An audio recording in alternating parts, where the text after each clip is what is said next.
You're listening to the Apple Insider Podcast. Welcome to the Apple Insider Podcast. This is episode 116. I'm your host, Victor, and with me is Neil Hughes. Hey, Victor. How's it going? Fantastic. We've got a lot to talk about today, but before we get to it, I want to let you know that this episode is brought to you by Jamf Now. Jamf Now helps you manage your Apple devices from anywhere. When you start your business, it's pretty easy to keep track of your own computer and phone. But as you grow and buy more tech, it gets harder to manage everyone's Macs, iPhones, and iPads. Figuring out how to secure your sales rep's lost iPad can be tough, especially when you're remote. Jamf Now makes that and a whole lot more much easier. You can configure settings, protect sensitive information, even lock and wipe a device. Jamf Now secures your stuff so you can focus on your business instead. No IT required. Apple Insider listeners can start securing their businesses today.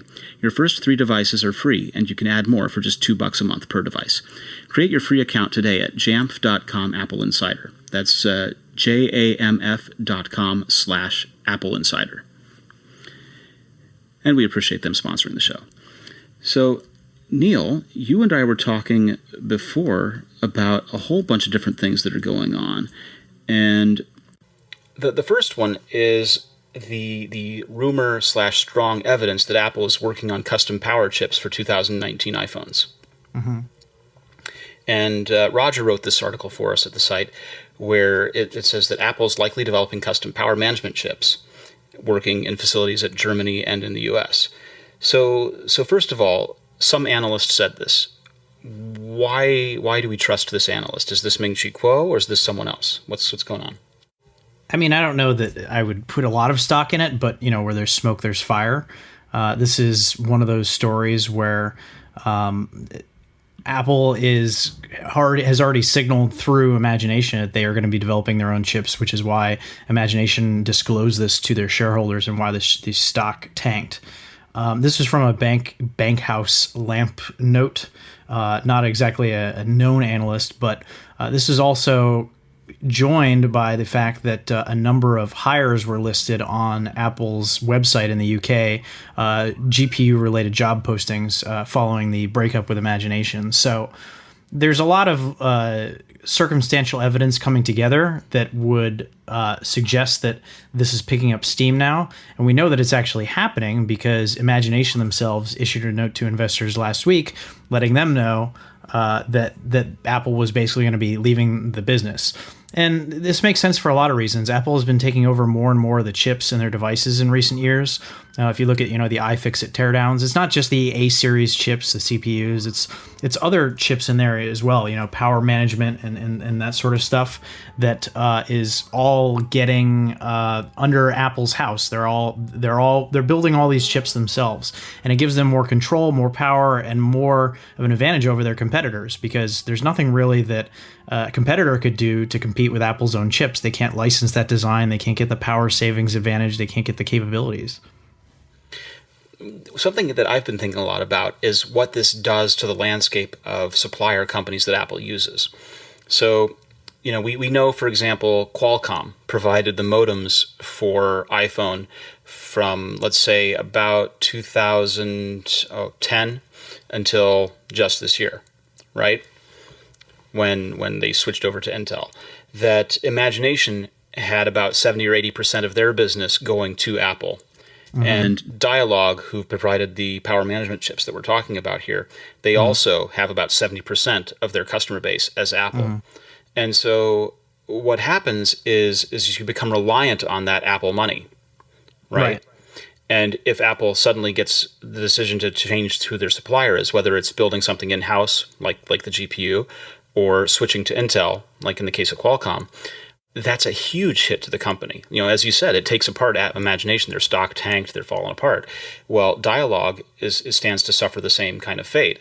So when Apple does that, when they take it inside, they're taking it inside because they want more control and because they want to be able to get their own designs. They want to be able to switch to the thing that they're really after. Right. And the outside supplier, that's money they pay perpetually for as long as the relationship goes on.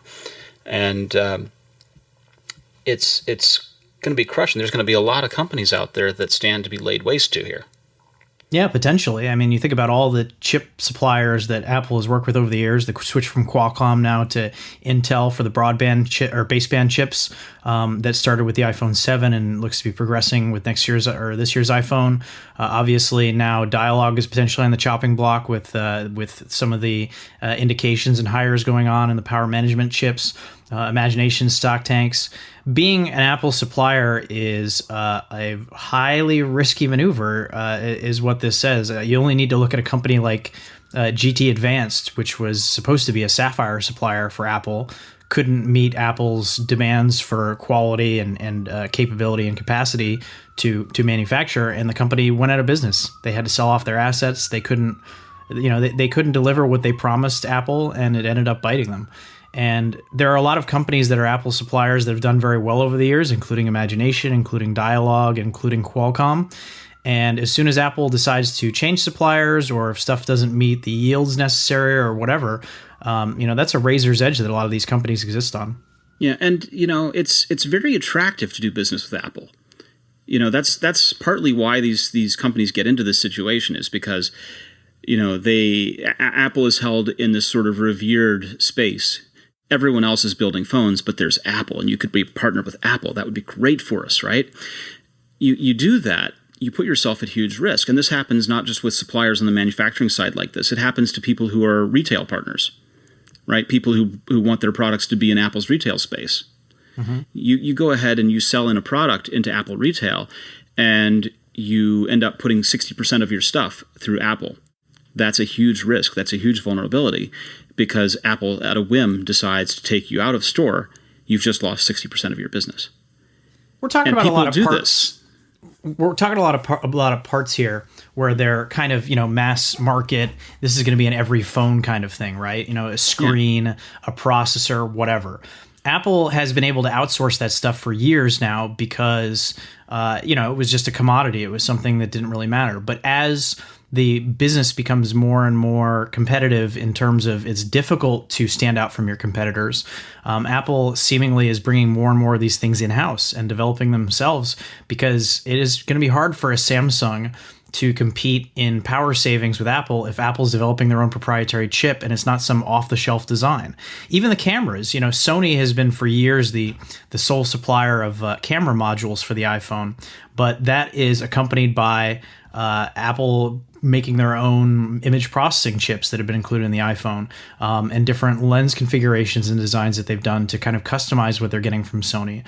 So everything that they're doing is unique and makes it so it's harder for other companies to compete when they make smartphones. What I'm thinking about, though, and what I've been thinking about is how none of these companies have a risk management plan for what to do should that business go away, or what to do to balance their customer base so that they don't get lopsided like this. But what could you do? I mean, if you're a company like TSMC, right, and you're now making, chips for Apple, custom chips. I mean, think about the resources that it takes for a company like that, which is not a particularly large company, a decent size, I suppose. But think about the resources that it takes for them to meet the demands of Apple, and to keep Apple satisfied. Not to say woe is me to these companies or whatever, but it must be hard, I would imagine, to diversify your portfolio as an Apple supplier when one company makes so many products, ships so many products, and demands so much of your attention. Well, you end up in a really bad situation where you scale up to meet that demand, and when that demand goes away, you've got all this extra capacity that you have to either sell off or take the loss on.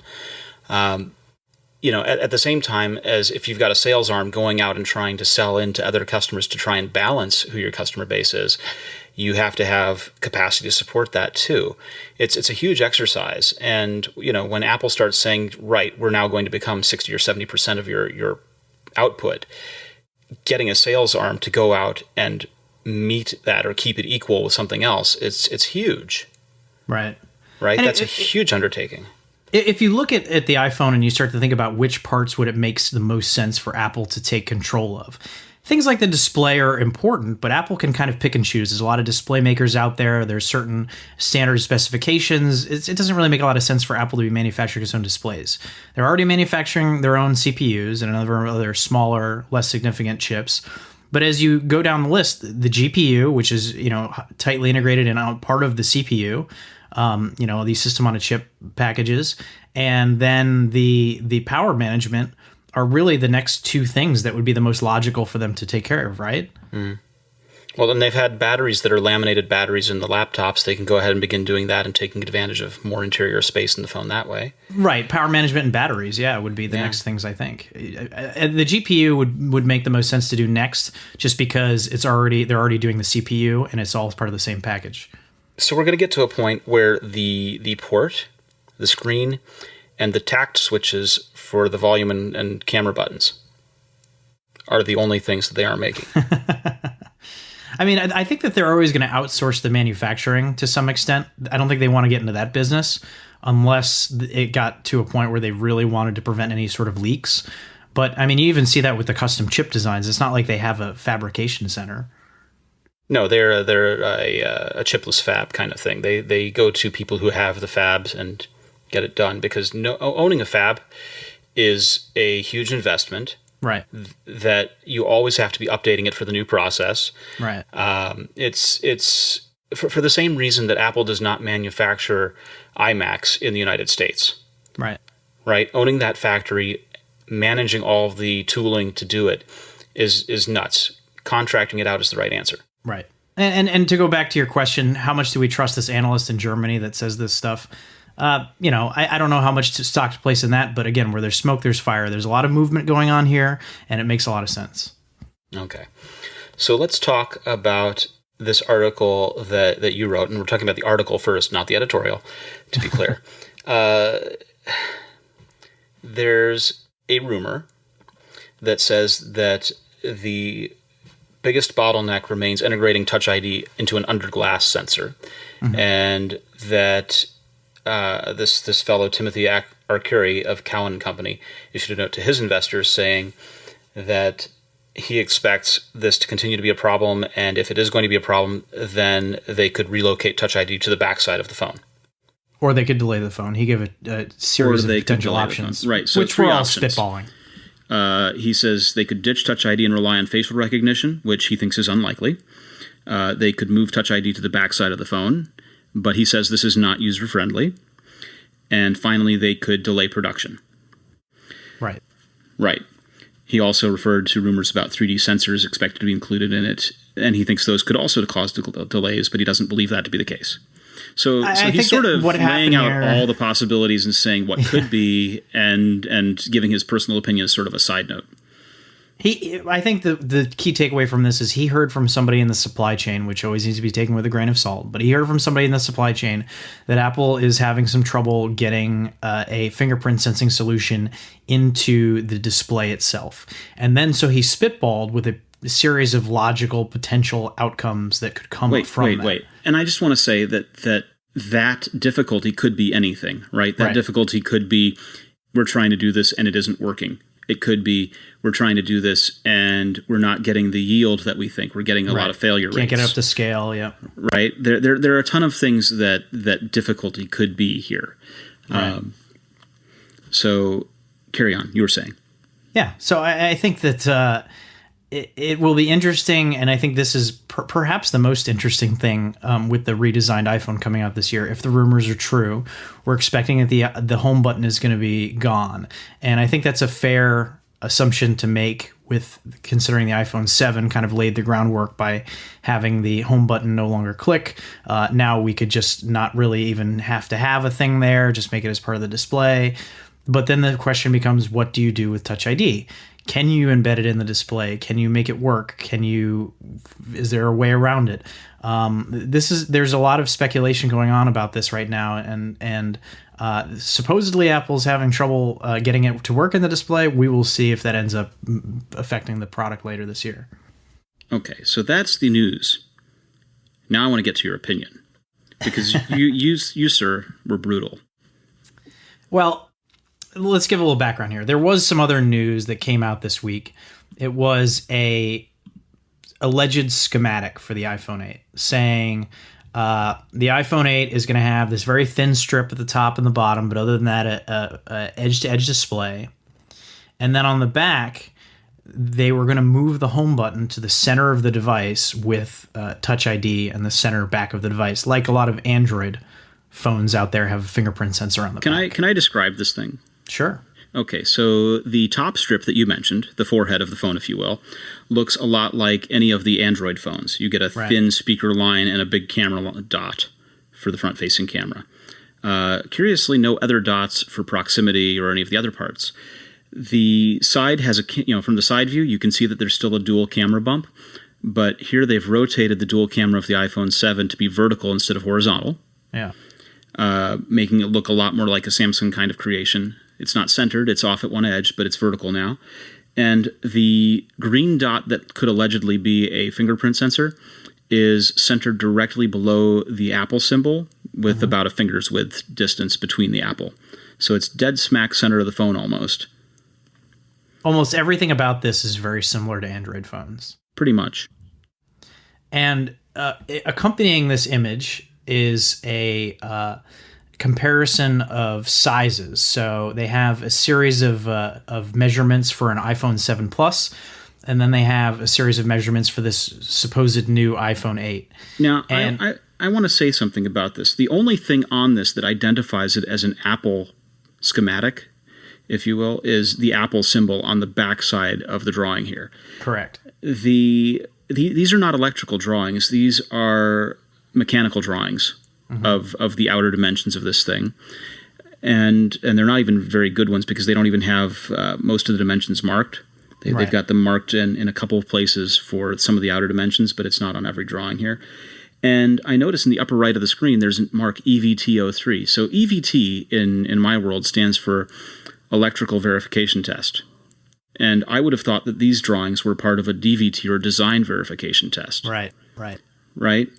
Because there's nothing electrical going on here in this image. But EVT is where you make sure that all of the electronics are in fact functioning. So this whole thing is, you can certainly be skeptical about it. Yeah, skeptical would be one way of putting it. I'm trying to be nice. I mean, there are so many red flags with this stupid thing. And here's, for those of you who read Apple Insider, don't understand how our editorial process works, let me give you a little glimpse into how it works. Okay, we have a team of folks, hardworking folks, trying to do the best they can. Obviously, some days are going to be better than others. That's just the nature of any job that you're going to work, right? A number of people on our team saw this image and said, we're not covering this. This is stupid. There's no reason to cover this. It is not an Apple schematic. I don't even know if you would call it a schematic in the loosest sense of the term. People call these drawings schematics. I tend to think of schematics as being strictly electrical drawings, but people call these mechanical drawings, which is what they are, schematics sometimes. There's about 8 million reasons to not believe that this thing is legitimate. But the thing that really pushed it over the edge for me is they have the thickness of the device listed on there at 8.624 millimeters, which is 1.5 millimeters thicker than the iPhone 7. And it's a full millimeter thicker than the iPhone SE. In fact, if this thickness were to prove to be true, it would be the thickest flagship phone that Apple has put out since the iPhone 4S in 2011. No, hold up, because I want to be accurate about this. So that thickness is including the camera bump. Right. The thickness without the camera bump is 7.12 millimeters, according to this drawing. That's the way I'm reading it down in the lower left corner. You're wrong. You're reading the dimensions on the left are of an iPhone 7 Plus. Oh, okay. But that's why the length and width. No, I'm not reading the left table up at the top. If you look where it's got /leaks and all of the watermark on this for leak spinner, they've got two height dimensions at the bottom image there, one of which includes the camera bump and the other which does not. And that's what I'm going off of. If you look in the upper right, the 7.12 is actually the thickness of an iPhone 7 Plus, and the 8.624 is the thickness of the iPhone 8 supposedly. So they're saying that this device is going to be 1.5 millimeters thicker than an iPhone 7 Plus. Okay, but if you look down in the lower left where the watermark is, and I'm going to stop talking about this in 10 seconds because I apologize for boring the listener. I'm really sorry about this, but those two height dimensions, the one that's more towards the center begins with a 7, and that's the one that does not include the camera bump. And you think that the camera bump is 1.5 millimeters? I think these drawings are cattywampus to begin with. I mean, it's all cockamamie. Well, this whole thing is stupid. So I wrote an editorial just because I got so fed up. I've seen some articles this week. The article we talked about earlier, the Timothy Curry, Apple's having trouble getting the fingerprint sensor into the screen article. I saw some of our competitors and publications just report all of it as fact without giving any context, without saying this is an analyst. He got some information. Apparently, he's spitballing.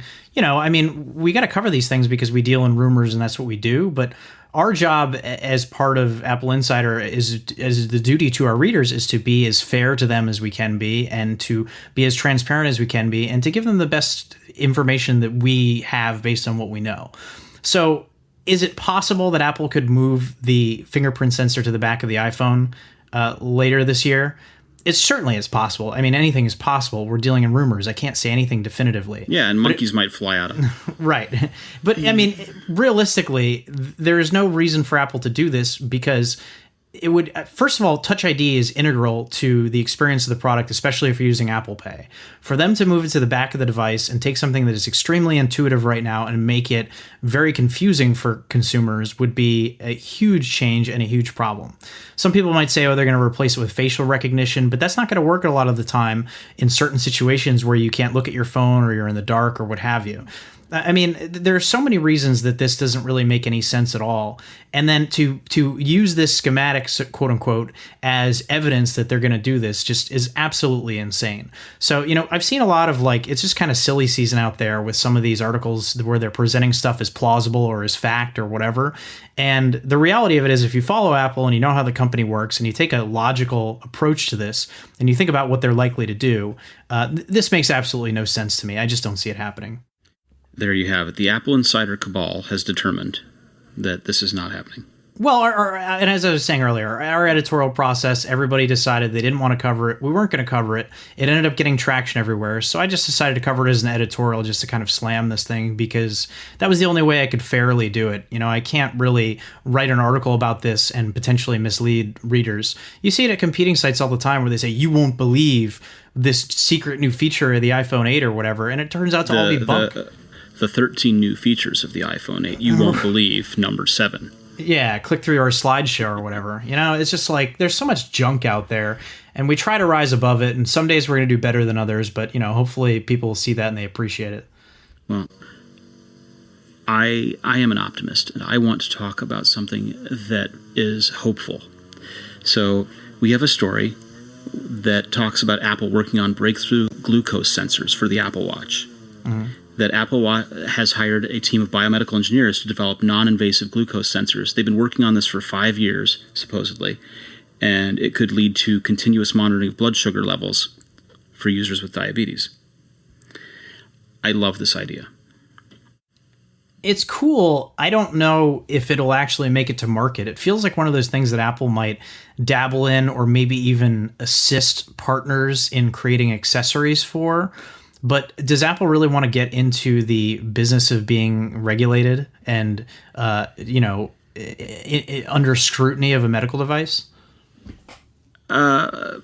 It's a big can of worms. Well, it is, but remember what prompted the Apple Watch, right? There were two things that prompted the Apple Watch, and one of them was Bill Campbell putting an iPod Nano on his wrist and saying, hey, this could be a wristwatch. Mm-hmm. And Steve Jobs told us that at the keynote in 2010. The other thing that prompted it was the idea that Apple could get into health and could help people do better than any of the try and attempts at bringing tech to health that had happened before. You remember before there was an Apple Watch and before there was HealthKit and before there was CareKit, there was Google Health, which is not the Google Fit that's on Android phones, but instead was a website where Google tried to aggregate all of your health information to make it available to doctors.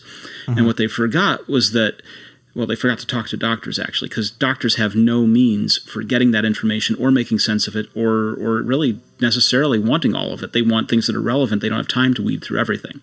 Right. And so, the mandate was to make a thing that could improve users' lives, right? Because that's the kind of big bet that Apple makes. And I know it doesn't seem like it when we've got Apple TV or Apple Watch and people don't know what to do with them necessarily, or they just use them the same as they always have. Mm-hmm.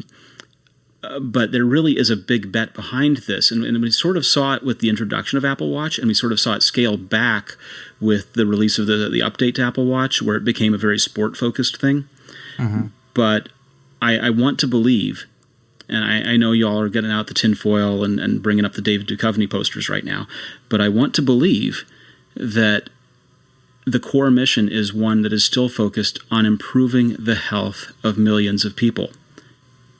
I think that it is, but I don't see Apple specifically making that product or accessory. I think that they will enable with their platform the folks that want to go through that regulation nightmare to do that kind of thing. Take, for example... See, I think that because they're Apple and because they have enough weight to throw around, that they can either have the money and undergo that scrutiny because, companies a lot smaller than them do that all the time. They can do it too. Or they have the money to negotiate a new rule around how those things get done for health devices. Now, I know that sounds scary to everyone that's ever heard the story of Therac 25, but Therac 25, I'm sorry, I'll divert for a second. Therac 25 was one of the early systems for administering radiation to patients. And it had a bug in it, and the bug was one of the first software bugs. In fact, I think it was the first software bug to ever kill a person.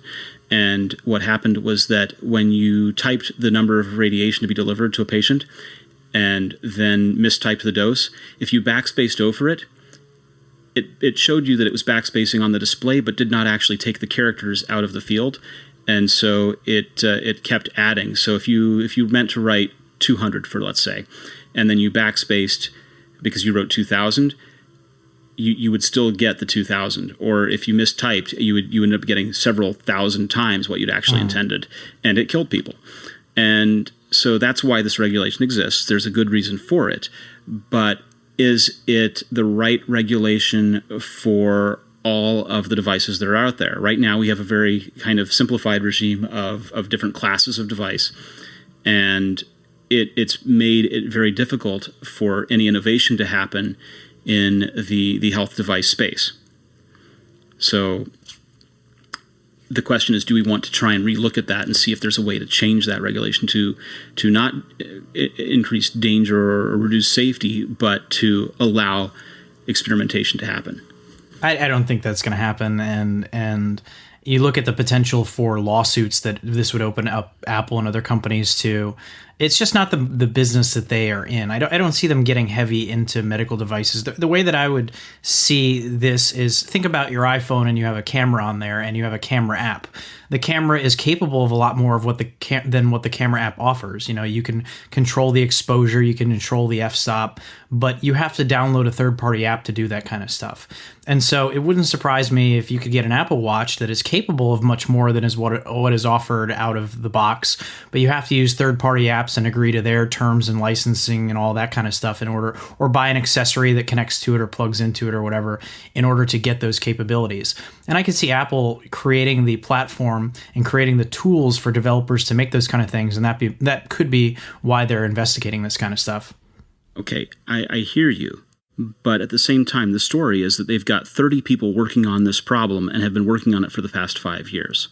Now, if we say that the average salary of an Apple engineer is $150,000, and we multiply that by 30 people, and we multiply that by 5 years, that's $22,500,000 that we have thrown down the hole at this problem.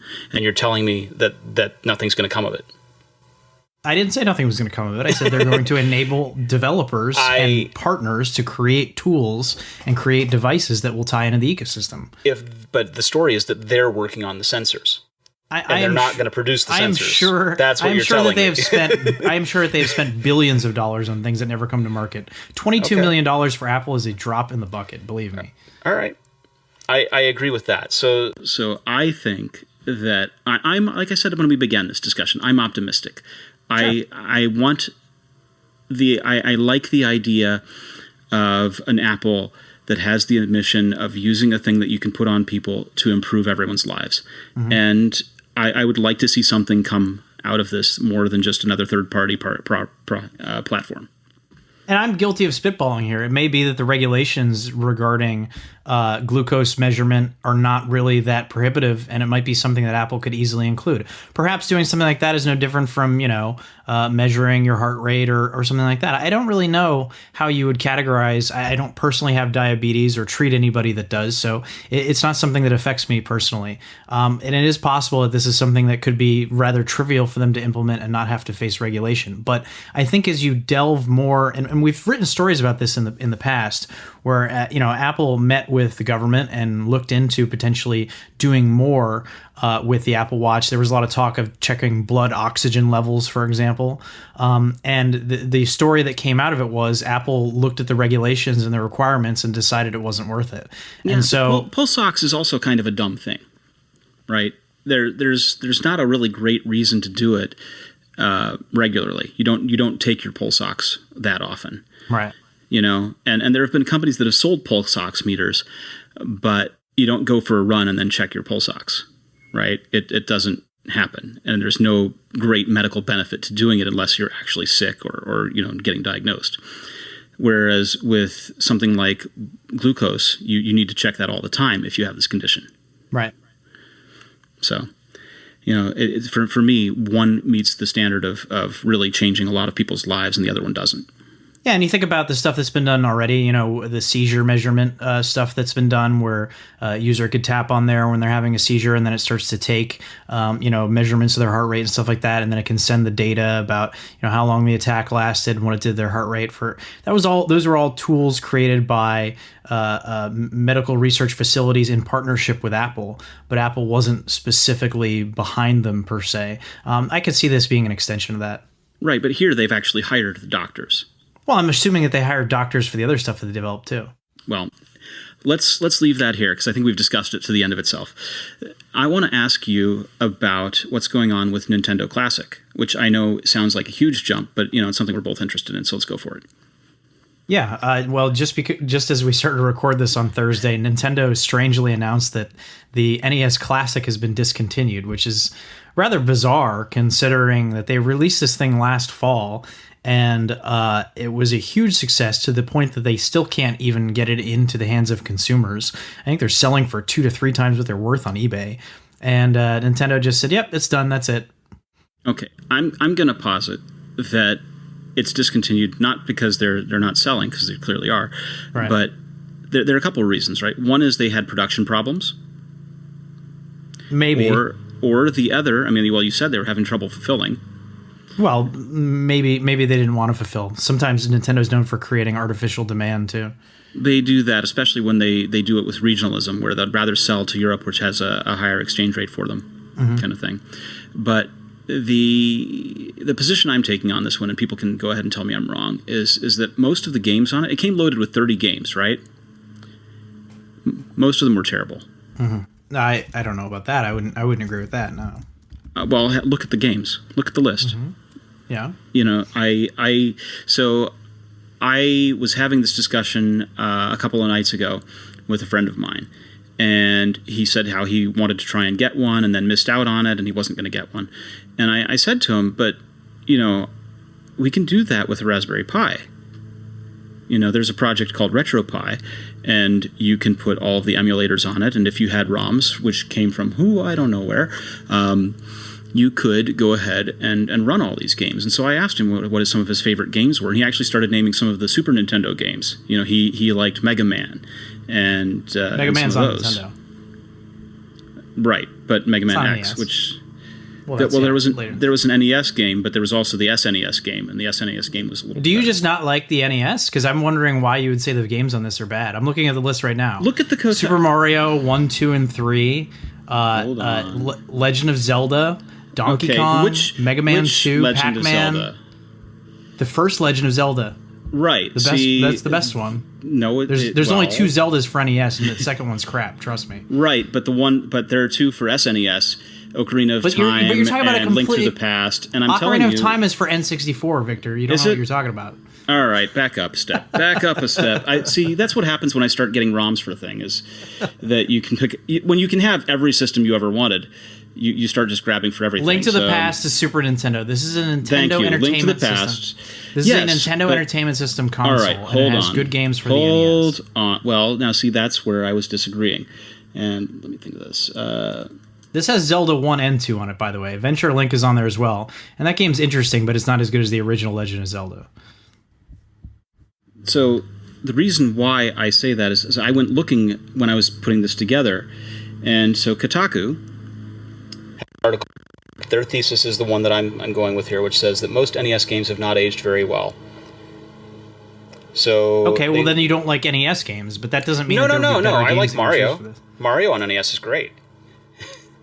I love classic games, and I think that a lot of these are pretty great games. The original All right. Castlevania is awesome. Ninja Gaiden is great. Punch Out. So Excite Bike. Yeah. You like it? Yeah, I do like Excite Bike. All right. Ghosts and Goblins. I like you Ghosts. I love Ghosts and Goblins. It's horribly difficult and drives me up a wall, but I think it's a great game. All right. Castlevania 2. Simon's Quest. It had some issues with the translation where you couldn't get past a certain point without reading a manual. But yeah, it had a really cool exploration and night and day things and stuff. I love that game as a kid. I played the crap out of it. Right. You loved that game as a kid. You played the crap out of it. And I played it as an adult. I go back and play a lot of these games, Victor. I love classic games. All right. Double Dragon 2. You like it? I love Double Dragon series, yep. Yeah, they were pretty good, but apparently that one had dumb controls. Beat 'em ups are a genre that's kind of gone these days, and I wish they would come back. I thought it was a great genre of games. That and light gun games. Mm-hmm. Well, I ended up going with Super Smash Brothers when I was doing the N64 stuff, because that's a good smash and beat 'em up kind of game. Well, that's a fighting game, not a beat 'em up. Fine. You're in over your head here, Victor. You're going to crush me at every step of the way. Dear listeners, I apologize. All right.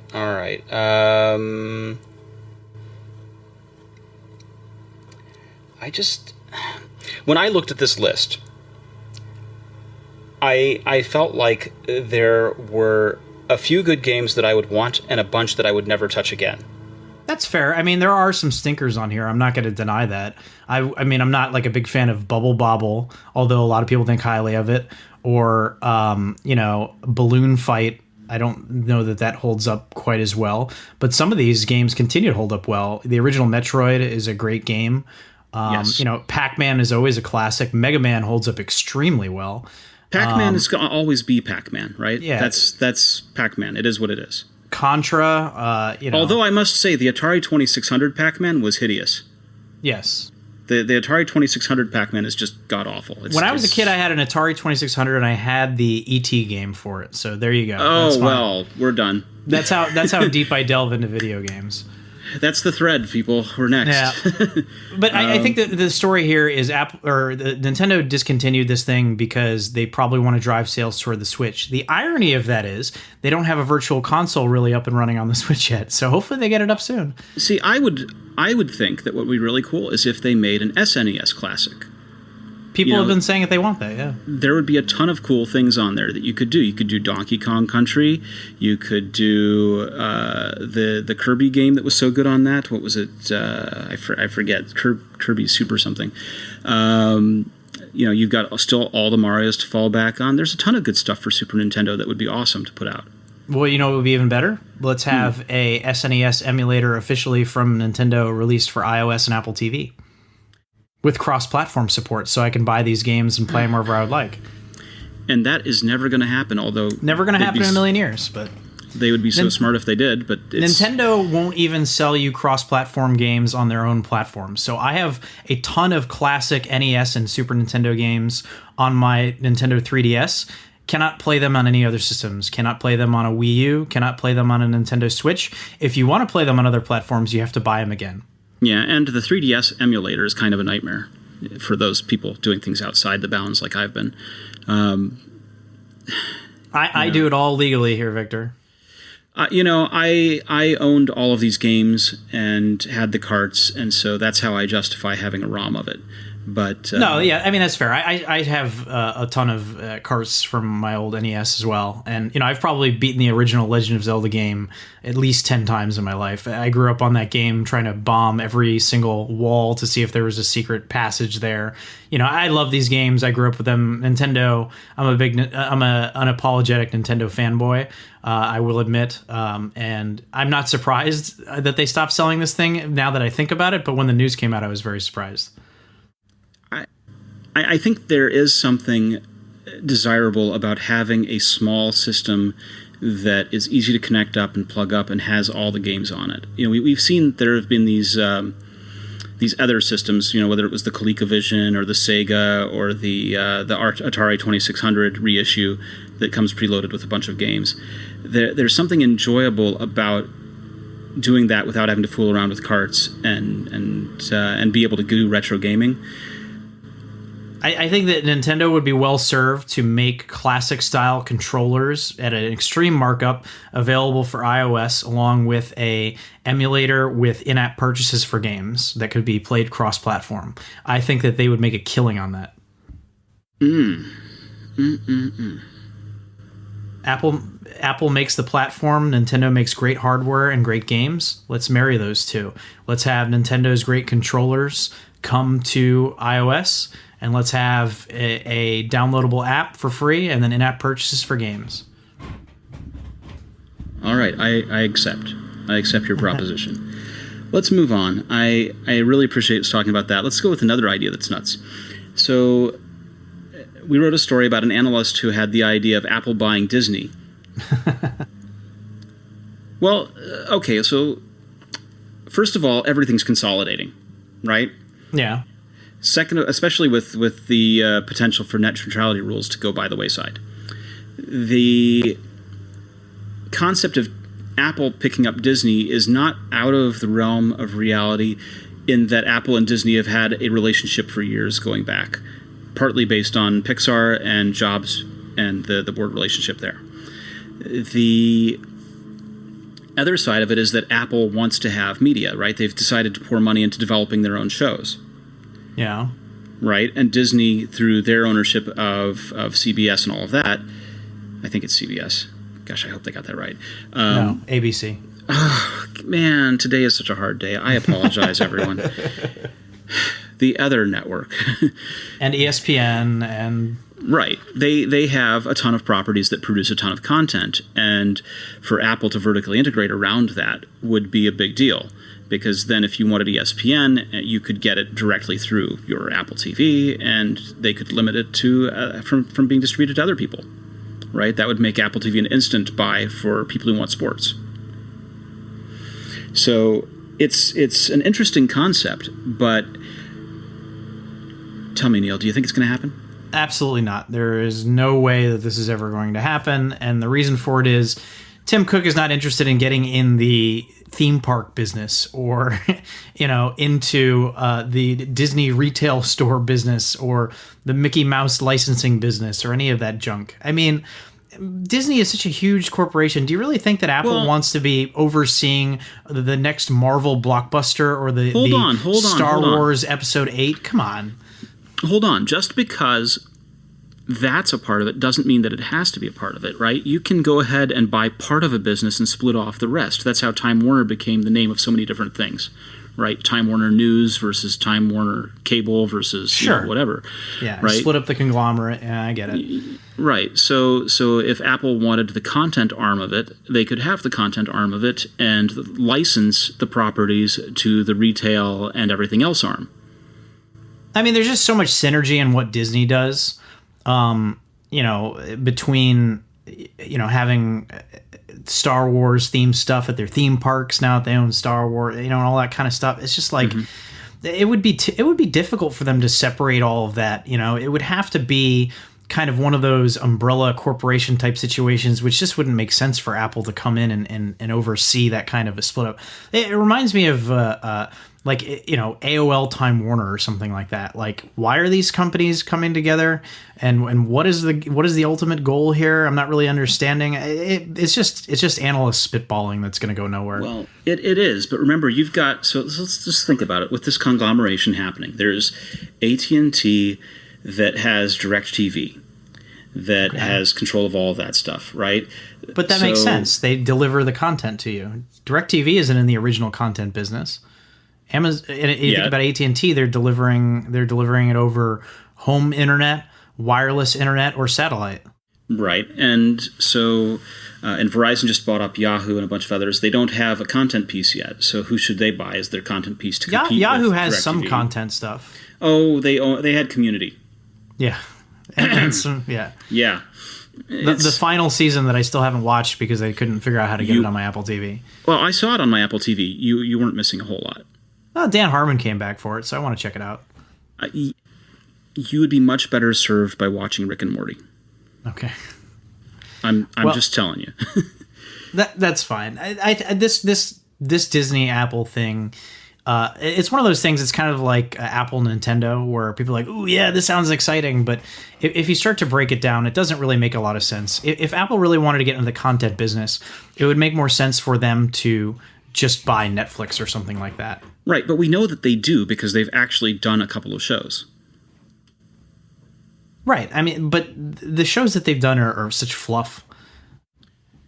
Well, how do you start? You have to start somewhere. I mean, I guess. I don't even know what they're doing. It's all to bolster their Apple Music business, too. It feels they're so tepid about how they're doing it. It doesn't really make a lot of sense to me. AT&T owns DirecTV to bolster their cell phone and home internet business. Right. Yeah. Right? It's all coming together somehow. We just don't know how it's going to come together yet for this one. But it's weird, right? Yeah, it's not going to happen. There's no chance of... Apple is not going to buy Disney. I agree with this in specific. However, I reserve in principle that Disney could be bought by someone. I don't see that happening. All right. What is their market cap right now? That's a good question. I mean, who has the cash to do it? I mean, you'd have to do a stock deal and all that kind of stuff. Their market cap is $179 billion. I mean, who's got the cash to make that happen? It would be a merger. Be a reverse takeover. Yeah, it's just like then you ask the reverse question, which is, why does Disney want to get into the device and or cellular service business? Right? That's the reverse side of it. Right. Well, you think about all the stuff that Disney does that would tie in well with Apple. Disney's always been very aggressive at embracing new technology for people who attend their parks. So a lot of gee-whiz kind of neat band stuff. Yeah, the Magic Band. Imagineers that do stuff there. Well, if you remember, going way back when Walt was still around, the original point of Walt Disney World was, and Epcot, the original point of Epcot was not to be what it is now, where it's an international kind of park around a big kind of globe of the future. It was supposed to be a planned community that was a experimental planned community of the prototype future. city of tomorrow. Yeah. Which is the sort of improving society, improving the world kind of thing that Jobs aimed at a little bit. So, and that utopia then turned into a racist boat ride through Mexico. So there you go. Way to go, Walt. It's hard to have dreams and fall short, isn't it? It's not quite what they imagined. They eventually built the town of Celebration, but I don't think that was really Walt's vision either. No, I don't imagine it was. Easier to talk about is, so for years and years and years, the PowerBook and the MacBook Pro have been favored laptops, right? Mm-hmm. When in 2006, when we had the first shift to Intel processors for the MacBook Pro, it was highly regarded. It was the number one laptop to have, right? Mm-hmm. I have laptop magazines and Wired magazines from that year showing that it was the best thing going. And people loved those laptops. So why, I ask you, has Apple fallen from its place at the top of Laptop Mag's annual rankings? I think that this is well, first of all, these kind of rankings are subjective anyhow. The things that upset the editors at Laptop Magazine may not affect the average Mac user. I don't know. I don't know how much stock you really need to place in this kind of stuff. Apple's been first since and has been on the charts since 2010, right? They've been on these charts in all of the places, right? So why is Apple losing the top spot? I think it's kind of a death by 1,000 cuts thing at this point. The switch to USB-C and the user anger over that plays a part in it. I think that, while the short-term pain will eventually turn into long-term gain for anybody who can, see past their nose.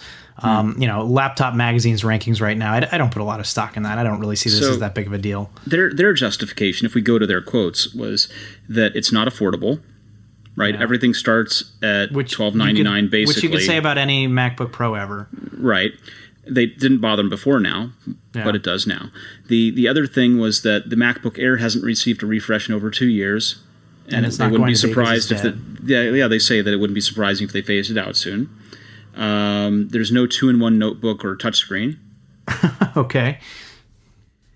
And he says that the 12-inch MacBook is too expensive as a viable alternative. And we've got an error we got to correct in this because we call it a 12-inch MacBook Air. And as far as I know, one of those doesn't exist. So that's a note for editors. But that's it. He says on USB-C, it's the bag full of dongles problem. So you're right. There's a little bit of sour grapes here. There's a little bit of it costs too much, and it's not keeping parity in terms of features with the competing laptops in terms of, a Lenovo Yoga that folds over backwards and has a touchscreen. Yeah, I mean, they say that there's no new MacBook Air. Well, there is. It's called the 12-inch MacBook, and that's a successor to it. So, it's not called a MacBook Air anymore, but that's the replacement for it. The MacBook Pro has been switched over to USB-C ports, which a lot of people don't have the cables. Okay, spend $30 and get a handful of cables and adapters, and you have everything you need. It wouldn't really be that difficult. Not to mention that we've talked about this before, the switch from MagSafe to USB-C is actually cheaper because if your cable frays or you lose it or whatever, you don't need an $85 power supply. Right, you don't need a magnetic. So it's like, there's pros and cons to all this stuff, and USB-C is an inevitability, and Apple is embracing it and pushing toward it. But they're still selling MacBooks that have full-size USB ports and MagSafe on it if you want to get them. And that's just the way it is. And, the rankings, I think, are it's kind of arbitrary anyhow. I don't know how much the average consumer really cares about this kind of stuff or what it really means. Some editors in a room together trying to decide some list of rankings as to what they mean. I mean, they've got Lenovo number 1, Asus number 2, Dell 3, HP, Acer is up, and it's like, why are they higher than the others? Because they offer 8 million different kinds of laptops with Lenovo every configuration has the foldover Yoga. Asus, right. I can't remember why. Dell makes the best Linux laptop there is, although it's kind of a nightmare because their Wi-Fi drivers are stupid. HP makes the Envy. Acer I'm blanking on, and MSI, Razer, Samsung, whatever. Why Microsoft is so low on the list at 10th is an interesting question given how much people love their Surface and stuff like that. Because people do love that Surface 4 and Surface Pro. Yeah, the Surface is an interesting thing, and the new whatever they call that Surface, the table-bound Surface. Yeah. That's an interesting thing, especially with Apple's announcement last week about what they're going to do for pro users and stuff. Kind of a savvy move by Microsoft there. I've heard some people that work in design or whatever that aren't like the most tech savvy people, they kind of talk to their coworkers and they're like, I heard about this Surface. What do you think about it? They'll ask me stuff like that. Microsoft has actually managed to, I realize that a lot of listeners are going to poo-poo this because, Microsoft, whatever. But you're not leading Apple anymore, Neil. They have managed to, in an interesting way, kind of capture a little bit of that niche market that Apple's had locked down for many years.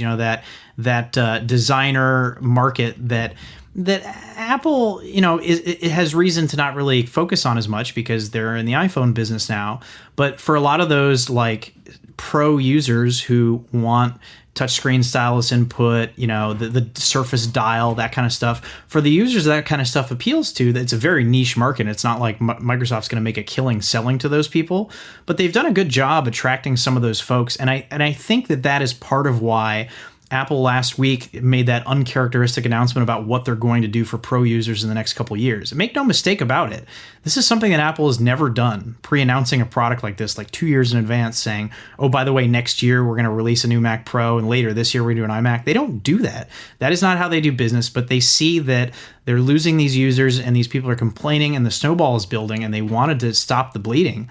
And so they came out and they made a statement. And I think that, I'm not going to say that like Microsoft is the reason for this or anything like that, but I think Microsoft has done a decent job of courting over some of those users in that market.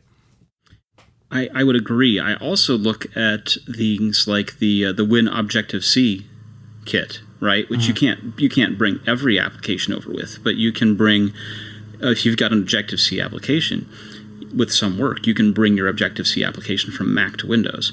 And so they have this path where if you had a Surface and you had a developer and you had some time, you could get your applications going on Windows. And the fact that everything is so heavily integrated in the cloud now makes the platforms themselves less necessary, I guess. Obviously for pro apps and stuff like that. But if you wanted to migrate from Windows to a Mac or vice versa, it's much easier to do it now than it ever has been. You don't have to back up all of your stuff to a CD or to a DVD drive or to an external hard drive or anything like that. God forbid the USB transfer cable. Yeah. I did that once with a Lightning or a Thunderbolt cable, and it was a pain in the butt. So, I think that it's easier now than ever to migrate platforms, and that's good for Apple, but in some ways it's bad for Apple too. And the same goes for the rest of the industry. Yeah. Well, as long as people are on iOS, and yes, they have some cloud access, but a lot of iOS stuff, you get sort of lock-in from the sunk cost of buying the apps and things. Yeah. Well, I think people nowadays are more likely to buy apps for their phone than they are for their computer. You look at what you're doing on your computer that used to cost money, like Microsoft Word. Well, now you got Google Docs, you got whatever. No, Microsoft Word, you still pay for an Office 365 subscription. Well, that's why I'm saying people would just use Google Docs now. Have you tried using Google Docs? I have. It's terrible. Oh, thank you. It's terrible. But guess what? Tons of people do it anyhow because nobody wants to pay a subscription unless their company's paying for it for Microsoft Office. To be clear, Docs itself is kind of okay. Sheets is a nightmare. It's all pretty terrible. Scrolling, I think. I can't get the formatting right, and it's the scrolling physics in Sheets alone is a nightmare. It just doesn't work. But a lot of people use it because it's free. Well, not for very long if they have any ability to avoid torturing themselves. It's just so bad. Well, you remember back in the day, people on Windows would use OpenOffice too because they didn't want to pay for Microsoft Word. Never in great numbers. OpenOffice was always kind of a small thing. People didn't really do it. But it was a way to get access to Word and to Office if you didn't want to pay for it. If you were in college, if you didn't have a company that was paying for it for you. It was also timed at that point in time where Office had several different versioning compatibilities between several different years of Office that were out in use. So if you had an Office doc, you had to either save it as a 2000 format or save it as a 2003 format or save it as an XLSX format. And if you didn't, then other people wouldn't be able to view your stuff. And you had to download a special viewer from Microsoft to be able to view the documents people were sharing with you. Right. And OpenOffice's one shining benefit at that time was that it was able to read all of these things. And then it did you the disservice of saving them as an ODP format file, which was And if you buy useless. a Mac or an iOS device, you get Pages, Numbers, and Keynote for free, and you can open all of your Office documents through that. So problem solved if you have a Mac. More or less. Format incompatibilities are still such a nightmare. It does happen, but yes, for the most part, it's not really that big of a deal. And if you're worried about that, export your document as a PDF so you know it's going to show up the same way for everybody. There you go. Thinking about things for everybody, can you tell me how to keep 2 gigabytes of recently added music to my Apple Watch and iTunes Smart Playlists?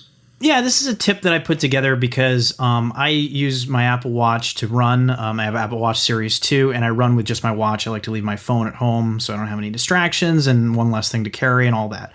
And you can sync up to 2 gigabytes of music to your watch, but you can't do any more than that. And it's limited to one playlist. And so you might create a playlist that you really like, but it gets a little stale. Then you got to go make a new playlist, sync it again. And so I decided to use the iTunes Smart Playlist feature in order to create a dynamically updating playlist that would ensure that I always have my latest music on my watch. But I was running into a problem where it wasn't always using it up to capacity. So, I would create an arbitrary cutoff date of 6 months or something. And then let's say an album becomes 6 months in one day. Well, it's no longer a part of my smart playlist. And then now it's no longer on the device or whatever. So I created a way, and I made a little tip for people to know how to do this, to make sure that it always has your latest albums up to 2 gigabytes and is constantly updating. So every night when you charge your watch and your phone, it'll automatically sync. So you buy an album today, you go home tonight, you plug everything in to charge it. By tomorrow, it's on your watch. You go to the gym, bam, you can listen to it while you're at the gym or whatever. Neat little tip. The one disclaimer is that it requires that you use a Mac or PC in order to use the desktop version of iTunes, because unfortunately, there is absolutely no way to create a smart playlist within iOS, and you have to sync songs from your phone to your watch. Both of these are problems that frankly should be fixed in watchOS 4 and iOS 11. Apple should make it so that you can more easily sync music to your watch without having to use your phone, and they should make it so you can create smart playlists on your phone without having to use your Mac. Because frankly, iTunes is a dumpster fire. iTunes is bad.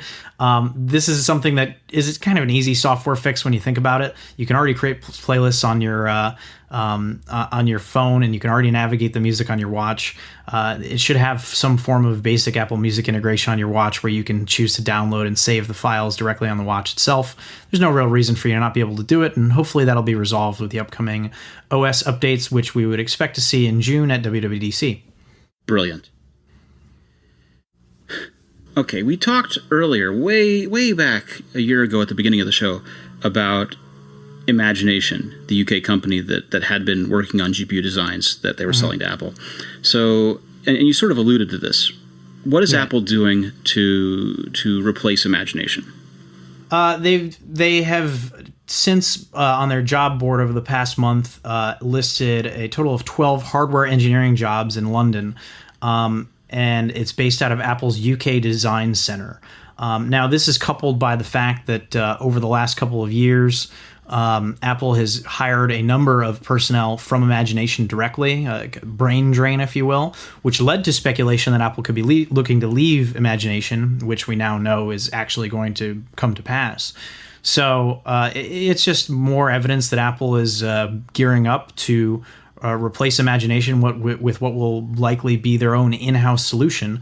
And it ties into what we were talking about before. Apple wants to gain control of the things that can give them a leg up on their competitors. And having a CPU that is power efficient but also powerful and an accompanying GPU that can do the same would be a huge asset for iPhone, iPad, and every other platform really that Apple has, Apple TV, and that kind of stuff could even bleed over into the Mac as we go forward. Yeah, it's